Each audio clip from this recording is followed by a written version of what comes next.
Hey friends, welcome to Andy's Audio Crap, where we talk about audio gear and all of its glory. Today, we're going to be talking about turntables. I think there's 34 turntables here in the last 6 days. I'll go over, what they are. There's some really good ones in here, how much I pay for them, and then what I'm going to do with them.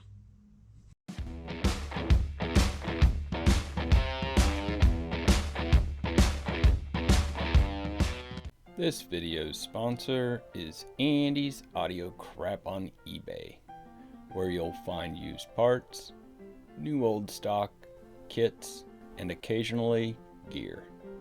Thanks for your support. Now we're going to sort through the turntables, and I'll just talk in general terms about them. If you know anything specifically about the turntable I'm talking about, go ahead and put it down in the notes and add any tidbits, knowledge, information, opinions about the turntable. Let's roll in. Let's do this. This is going to be fun. It has figuratively been raining turntables and physically raining. We're in springtime here in the Midwest, and it rains a lot. Turntables have been coming in like the rain, and it's been just under a week, and I collected all of these. I think there's 34 total, and there were some really good ones in this mix. No time have I ever had this many come in such a narrow time frame. I've learned from being in the business for a while now that, when stuff comes in, you generally don't turn it down because you never know when that next dry spell is going to happen. So you buy everything you can when you can, and then just store it until you can get to it. Some call that hoarding. I call it practical business approach to potential future droughts of turntables, stereo equipment, and the like.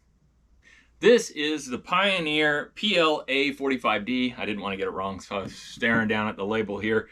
This one is in kind of mediocre shape. Overall, though, if you're into isolation, like you really want good isolation so you can really enjoy the cartridge and not the sound that's going on in the room reverbing through the cartridge, this is a good turntable for you. It is a floating base inside of a good plinth. Unfortunately, the plinth is sitting on hard rubber, so you can improve on that. You can get some rubber feet and put them in there.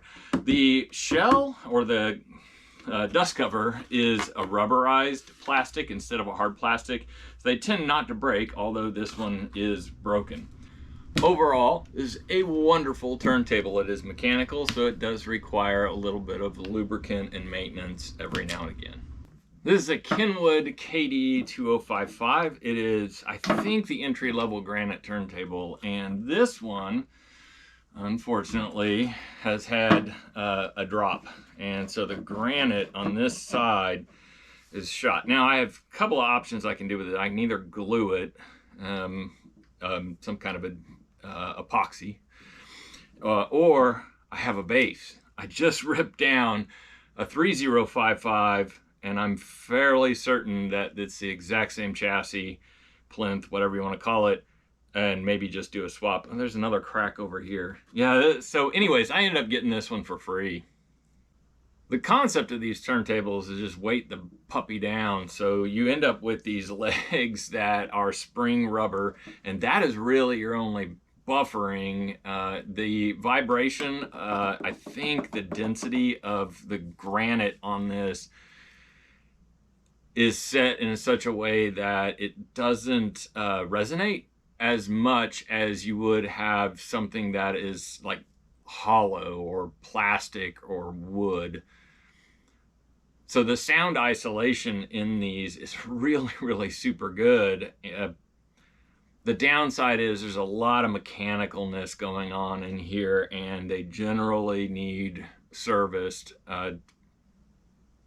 The upside is after you've serviced them, they're usually good to go for a really long time. Motors in these things are built like tanks.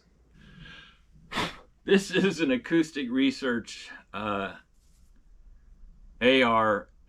Yeah, ARXA. These things are absolutely, they were dirt cheap, honestly. I think they were like $70. This is the XA, so it's the first one. And you had your choice between a real wood or a vinyl wood plinth. I think that was a price differentiator. It's very, very simple, manual turntable. There isn't even a tone arm lift on these, and just an on-off.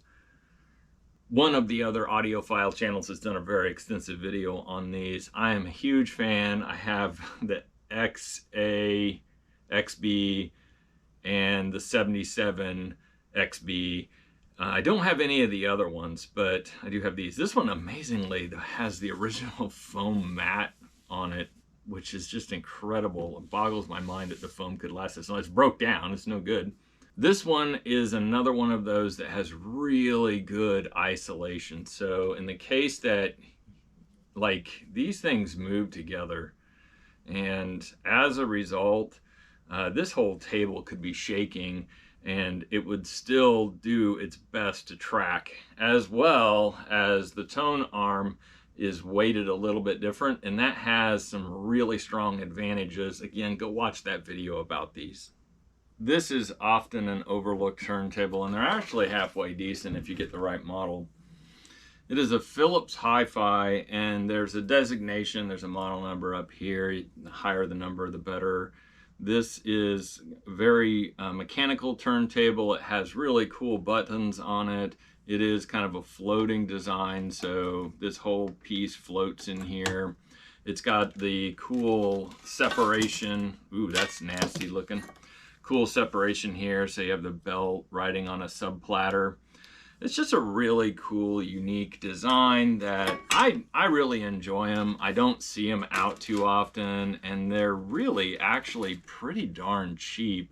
Good turntables though, once you get it up and running. Oh yeah, another note on these, oops, I very rarely find these with a crappy cartridge on them. This one has a grotto black with a good stylus. Yeah, that actually right there pays for what I got the whole thing for. This is the Akai model MP54. I have not seen one of these before, at least in person, and so I was kind of thrilled to get it in. And I thought, on looking at it, that it was a linear, but it's actually a pivot arm. And really small arm, pretty interesting little player here. Since I haven't had one before or seen one, I don't know. I turned it on, and it has some really cool looking stuff up here that is all gimmicky, soft rubber buttons, and good suspension, good legs. Spring coil, rubber, and oh, the platter mat's cracked, so that probably diced it. Oh my gosh, this thing is just brittle. Yeah, this one's probably going to the parts bin. That platter mat's gonna be hard to replace. Oh, darn it. Oh well. Sony has a huge fan following, just like any other brand really, but this is a 5520. It's kind of at the top end there of what Sony offered during this period. It is a floating design, so the whole base floats in the plinth. The plinth is on hard plastic, so it's not really buffered. You can actually improve it. The platter mat, I think this is the original platter mat. If not, it's in awfully good condition to be. Actually, I'm going to take that back and say that it's probably not. Anyways, the head shell on this particular model is very specific to this model, so there's a high demand for these. And then the cartridge I picked up, or the cartridge that was included on this one, is actually pretty decent Pickering. So again, another really, really good find. This turntable is near and dear to me. My first turntable, first ever, was a Sanyo 1020. This is a Sanyo 1020. Mine was in devastatingly bad condition compared to this one. I got it from a thrift store for, I don't know, maybe $5 at the time, but it ran like a top. It ran absolutely flawlessly the whole time I had it. This one is actually in pretty decent shape. Everything is in good condition. It has a good cartridge. The cool thing about this model is that it has a little mirror right here, so you can actually look at your stylus to see if it's clean or not. Outside of that, it's just pretty much your normal run-of-the-mill turntable. Noise isolation is based on rubber feet, which these are dry, so there's no noise isolation happening on this one. I don't know if I'm going to restore this one, keep it just for old time's sake, or part it out. Don't know. This is a department store branded turntable. It's MCS, Modular Component Systems. I'm pretty sure that was like Sears, JCPenney's, one of the two. Anyways, you get the point. It was like department store, and this one, while it does look really cool, like it's got a lot going on, it really doesn't. The cartridge, or the head shell that is not even removable, and all of these are just like basic functions like pitch and on off, and it does have anti-skate, well, they call it bias on here, and I don't even know that, like, this, yeah, this is like you have to unscrew it to move that around. It's just, it's like one step above like a suitcase turntable. These aren't really that great. Unless you really, really like the looks of it, I really wouldn't buy one of these. This one's been sitting over there making me all nervous and stuff. I'm waiting for it to fall. Anyway, so this is a PL40. It is Sansui's take on a wide linear turntable. Lots of manufacturers made the wide ones, they made the narrow ones, so on and so forth. This is Sansui's take on it. And it has this classic Sansui design of the period on the front. And really, altogether, it is a pretty good turntable. I'm feeling the feet here. I think they're rubber. They're not sprung. There's no floatingness going on here. So, you know, noise isolation isn't all that great, which is obviously what I'm concerned about because I keep talking about it. Overall, pretty cool player. The parts for these are getting harder and harder to find, so this one's probably going to end up going to the parts bin, even though it's a runner. Just because this cover here, I don't want to mess with it. It is like a full out clear cover is really easy to buff out when it has these like non, you know, if it's just straight lines, I can tape it off and that's great. This, I'm not a big fan of trying to buff this out. This thing just looks awful. Looks like somebody took a dang Brillo pad to it. Parts bin. This, folks, is one of my favorite turntables. I love these. I don't know why. I just like them. They're obnoxious. They are ugly. They're just different. It's got a glass top. One of my other videos that's actually done halfway decent on this channel is called the bathtub turntable, and these look like a bathtub to me. And this particular model has a seek function where it has a head that goes along with the tone arm. It's since maybe just two, we'll just say it has two tone arms.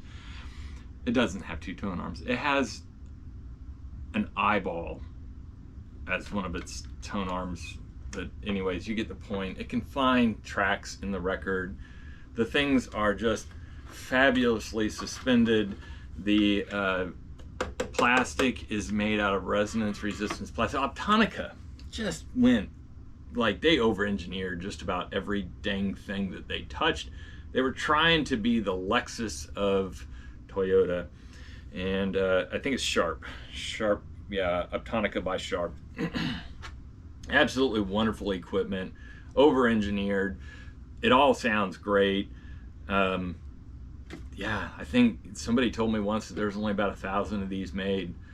I've had at least a dozen of them. I have one that I've kept for myself, and this one, I paid $100 for this one, but I actually paid $200 because it was in a neighboring town, and I didn't want to drive, so I just paid the dude $100 to come and deliver it.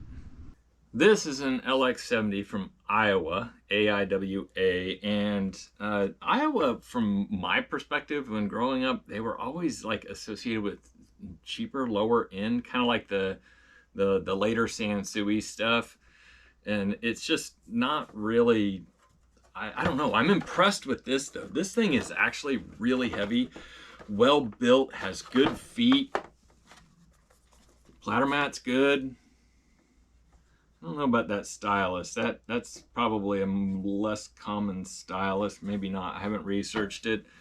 Has a good presentation. Has track finder on it, so you can dial in the track that you want.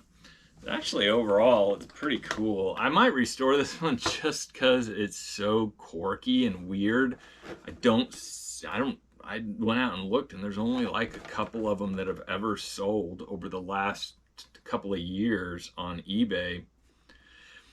So I guess it's fairly rare as well. It'll be interesting to see if I can get this one going. So this one will be a try and get it going pile over there. And if I can't get it going, it's parts. Here are 3 linears that came in the bunch. This one over here is a Sony. It's a Model 55. It's like LX55. I think there are variants on this model. Essentially, it has an arm that moves throughout here that then has a tone arm, and it's extremely complicated. And more often than not, if these are shipped, something in here will break. They're just not horribly durable. And this one is not in great shape. It has some funkity-dunkity going on here. The last time that I had some of these, I actually got 2 of them in. I was able to sell them both very, very quickly, actually. I was quite impressed. I'm not a fan, though. They do have really good feet, no isolation here. The platter mat is special to the model, so yeah, I might fix them up. I don't think so, though. Next is the SLQ5, and this one has a wonderful scar through the top of it here, and that comes from the power cord being laid over the top. Eventually the chemicals interact and they cause scarring, and there's just really nothing you can do about this. You're really forced to buy a whole new lid, unfortunately. Just due to the condition of this one alone, I'm going to part it out. I'm not really interested in restoring it. And it doesn't have a cartridge, so This one is a Sansui M50, and this one is another take on this type of tone arm. So you'll see here that the Technics keeps the tone arm within the top of the dust cover. That does a couple of cool things, like when you're in the middle of play, you just lift that bad boy up, it just takes care of everything. It lifts the tone arm, starts moving it back over, you swap the record out, put it back down, hit play, and you're off and running. These aren't necessarily that easy. These actually require that the tone arm be moved back and forth off of the record before you slip the record out. So I don't know, it's really your take. I love the Technics, and the Technics also usually have, like I'm pushing on it right now, and I can tell you that this one is spring rubber and it's probably well insulated. These, not so much the case. I already tested this one. This one has got a good, there's no spring, it's just rubber. They do okay. Anyways, so there's no like DJing with these type. The small footprint's pretty cool. It's the same size as a record. These aren't that case. They're a little bit larger, kind of an oddity. You see a ton of these though. There's a lot of these and fewer of these. And again, this one has the same scarring as this one. It's going to be cost prohibitive to repair those, at least these two for sure. This one might be a candidate for repair. Parts bin, maybe. These are my bobblehead turntables, and I call them bobblehead because I'll show you here in just a second. Anyway, so this is a Realistic Lab 36, and this is a BSR 510. I find it hilarious that these came in at the same time, because when you look at them, they are the exact same thing. Like, exact same thing. Just one has a Realistic label on it and the other one has the BSR name on it. Both of them were manufactured by BSR though. So this would be BSR for Realistic or Radio Shack, whatever you want to call it. And so you could literally like take the parts and interchange them here. Both of them came with the exact same cartridge. One of them was just labeled Realistic. Interesting to see both of them in here at the same time. These are bobbleheads because of this. They do a really good job of isolation. Again, like I am an isolation like advocate, because really the noise that comes from the platter movement and the motor and the what it's setting on. Like if you're setting on a cabinet and that cabinet has resonance, it starts to pick up vibration at a certain frequency. Let's say you're listening to something that's playing in that frequency range. If it cannot make it to this, your feedback loop is never going to start, right? So it's just absolutely, the design of these is great. They're cheap as all get out though. I mean, the plastic is just not even, they don't even try. It's just awful. It's atrocious. But there are fan followings of these. They like them. And I'm not going to knock them for liking them, because I like them too. So by the 80s, just about every one of the turntable manufacturers started to manufacture in this style. I don't know what inspired them to all conform to this, but they did. So it probably was cost, right? So you saw the beautiful Pioneer early in the video. Now this is what Pioneer came up with later on. This one is actually a pretty decent turntable. It's a 670, 870. No, 670. I can't read. 670. I've had several 670s in here, and they're troopers. They're really actually pretty cool turntables. And this dude is heavier, way heavier than this one. This one, God knows. Hey, look at that. It has the little screwdriver. Does it say Pioneer on it? Holy crap, no, it says Audio Technica. Dang it. Well, close enough. It probably came with a cartridge. Does this one have one in it? No, but it has the P-mount thing on it. All right, so anyways, this one, just due to the scarring, marring, and bad stuff that's happened to the top of it, will go to the parts bin. This one will go to parts bin just because it's not worth repairing. Let's see here. Feet good, feet good. I hate to do this one to parts. These are such good units. Anyways, it'll go to somebody, or it'll go to another survivor. There you go. That's it.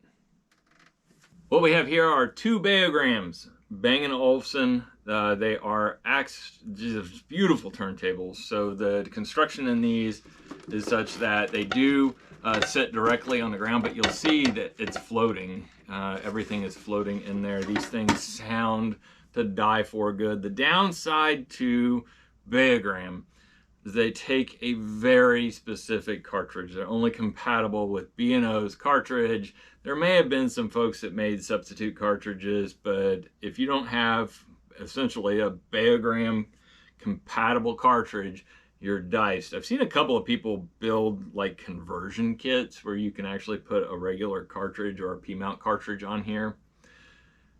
Not necessarily into Bang & Olufsen enough to actually do that.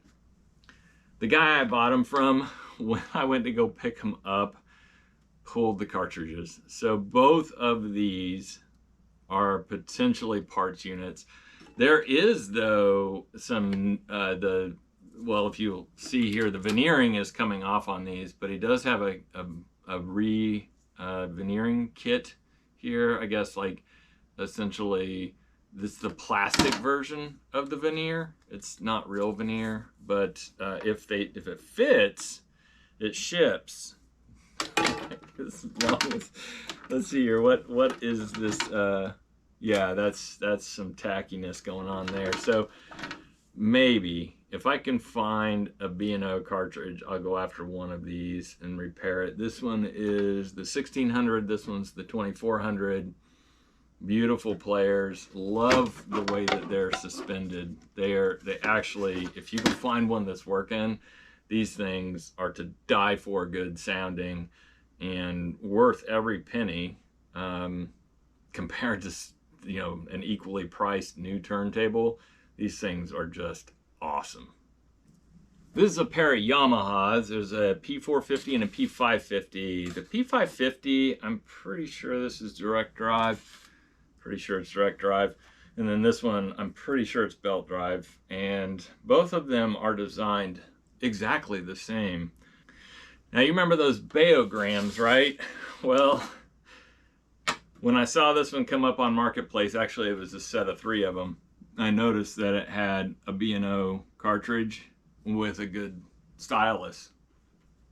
And a lot of people, they really liked the B&O sound, and so they would buy a conversion that allowed you to put the B&O cartridge on a regular turntable. This one I found on an Onkyo, and so I now have one good cartridge. Anyways, this one came with its entire kit, which is like the 45 adapter, which on these was this pretty cool little 45 adapter, an extra head shell with a Ortofon LM10 cartridge, which if you know anything about these cartridges, that's the good one. That's the one that you want, or one of them that you might want. Has the leveling tools, it has everything. It has just all of its stuff. And you rarely, if ever, this is the first time I've seen the stuff for one that didn't come in the box. Like if you buy one in the box with all its original stuff in kind of original condition. Anyway, so this one is all wore out right in here. And I've seen things that people do to actually repair that marring. Don't know if I'm going to go that far. These things are not worth a ton. Actually, that clatter mat right there might be worth a ton just because it's in, oh no, never mind. It's doing the leaky thing. Oh God, that's nasty. Parts bin, recycling the B&O cartridge. It's just gross. Dual sold a lot of turntables, and they sold a lot of really good turntables and then some not so good turntables, and I run into them a lot. These two, this one because of its model number, it is a, let's see if I can remember it, 1229. Yes, 1229. And then, so this one because of its model number is wonderful. This thing is, it's another one of the bobblehead ones, but this one, just because of the quality and features, and it's a 12-inch, everything's in like fabulously good condition, just needs cleaned up. Really excited to see this one. And this one, I'm pretty sure this is like somebody's Tupperware dish.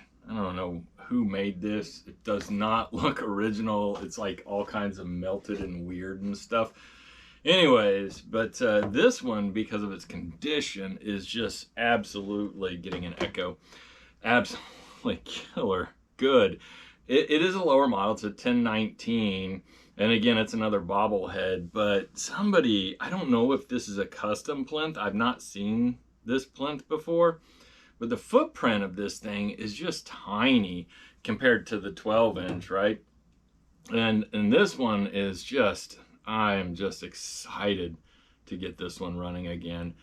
Big fan of Dual. I do like them, but you do need to be somebody who is mechanically inclined, unless you have somebody who, and I'll make another video on this topic, unless you can find a person who will service a Dual. Duals tend to be really specialized service persons, not just anybody who works on turntables is going to pick up a Dual and say, yeah, I'd love to work on that. It's kind of an acquired taste. These are just great. I love them. I have a really soft spot in my heart for these. I'm pretty sure my grandfather had one, probably one of these smaller models, and he put it in his cabinet, one of those cabinets, the speakers, and it was a Macintosh, and it was just really nice system. Pretty sure it had, you know, he'd probably gone in the back and put clips in them. Probably looked like a regular one, but he had decked it out. He was a woodworker. And yeah, love these things. If you have a chance to get one that's been restored, get one. If you're good at restoring stuff, get one. These things are awesome. This platter, and it's just a ton. This thing weighs a ton for its footprint. Anyways, the cartridges that came in these were really good as well. Usually when I find a dual, it does have a good cartridge in it, at least a Shure cartridge. So that's all I got to say about these dudes. If I made it too obvious, I really like them. These three are parts units, obviously. Somebody has already scavenged some parts off this one. It's missing its head shell, missing its platter mat, and it's funkity dunkety. And then this one is just a low model. It's not worth trying to find the lid for it. Plus it does have that scarring from the rubber being laid over it, the power cord. And then this one is just so damn dirty that I really don't even want to bother. There's a lot of effort. It's a 1950, which is a really nice model, but it's missing its feet. It's obviously been exposed to some heat and probably stored in a storage unit or an attic, and not an addict. But then it's missing its rubber platter mat. And yeah, sure, you could swap some stuff over and make this one. This one, if I was going to restore any of them, it would be this one. This one, I don't even feel like it's a candidate. It's just not a lot going for it.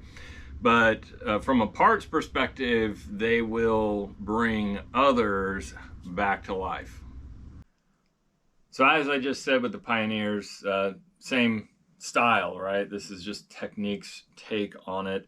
This is a BD35. D means direct drive. The one below it's a BD20, and this one is a B300, and then this one is an SLD for direct drive 30.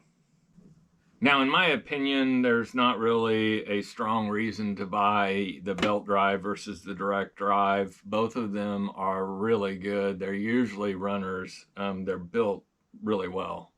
Technics sold a ton of these. Like, there is more of these than there might be cockroaches at my local Goodwill.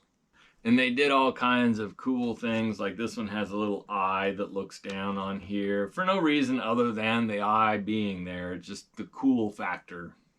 And it's super, super easy to get parts for them, so long as you don't need the lid. The lids on these, what happens is that the lid gets scooted forward just enough that the supports come out too far, and it breaks them. It ends up breaking them. So if you have one of these, make sure that that lid is pushed all the way back into the notches of the hinge. So in general, some features across this line is the plastic that they're made out of is resonant resistance plastic. The base of them, if you ever take off the bottom of one of these, you'll find that it's just like heavy, heavy plastic. Again, resonant resistance. And then the feet are usually spring rubber, which is just wonderful. So these things actually sound halfway decent for what they are.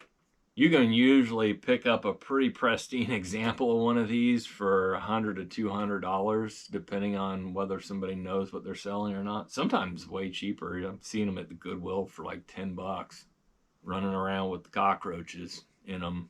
I sit outside, spray that son of a bitch down with cockroach killer. I hate Goodwill. All right, we're coming down to the bottom of the barrel here. Last couple left. This one is a JVC. This one is an Onkyo.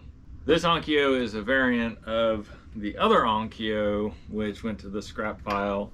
This one is an upper end model, and it has a Grotto black cartridge with a good stylus. So that is just happy news all over the place. These turntables, don't be fooled by the looks. So the lower end looks the same, but it's not even. It's from a different brother-mother thing. This one, actually, the platter is floating in here. So the platter and the tone arm are floating, kind of like earlier when I was showing you at the acoustic research. And as a result, and in addition to some really good feet, this thing is just fabulous. These are great, and for the price point, they're a steal of a deal right now. I think you can pick one up for like 150, 200 bucks on eBay. You know, you might have to do a little bit of work. I've not found one that doesn't work. This JVC is in the exact same boat. It is on a, you can see it wobbling here, it is on a springs. So, and it has good feet. And so, yeah, if it didn't have a faded lid and these things going on here on the lid and a button, would definitely be restoring this one and putting it out for sale. But as it stands, I just don't know that I'm gonna run into one again that I can get parts off of, and I really don't want to order the parts in because there's no way that I can make money off of it, because it'll only sell for like 150, 200 bucks, I think. It's a JVC LF210, and then this one is the Onkyo CP1500F. Both of them excellent. Down to the last two, I get a lot of these Sonys. There's like the LX200, 250, 300, USB, X, and all kinds of other stuff. There's a ton of these out there. They're just, I think these are like during that time period between 2005 and like 2015, when there were so few manufacturers out there of like low cost turntables. I think Sony and Technica just were pushing plastic trash out like nobody's business. It's plastic trash. I can't diss on them too bad because they did keep the sport alive. What?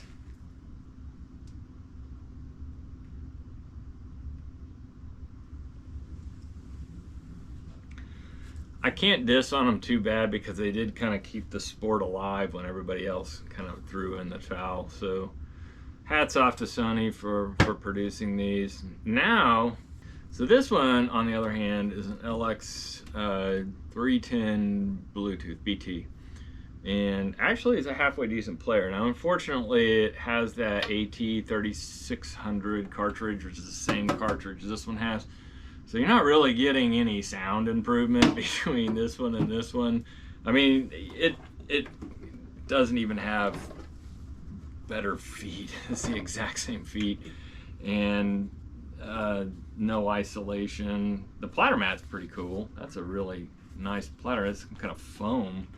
I would imagine that's probably not original. Maybe it is. I don't know. But it's gimmicky. I think these sell for like 200 bucks. I think they still sell them actually. And you know, 200 bucks compared to an Audio Technica, yeah, I think it looks better, but not the LP, not that 70. That 70 that just came out is pretty fancy dancy looking. I like that gold and whatever other color that is, gray, maybe brown, I don't know, but it's good looking. Anyway, so this is it. Let's roll into the end of the video. Of those turntables, I'm only going to either keep or restore 12 of them.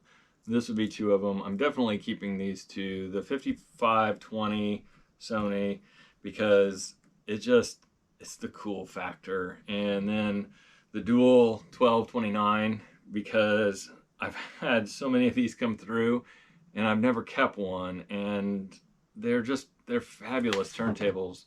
Again, once you got these up and running, these are really mechanical turntables, and if you don't have like the know-how on how to keep them running or somebody to help you, yeah, they probably aren't for you, but I love them.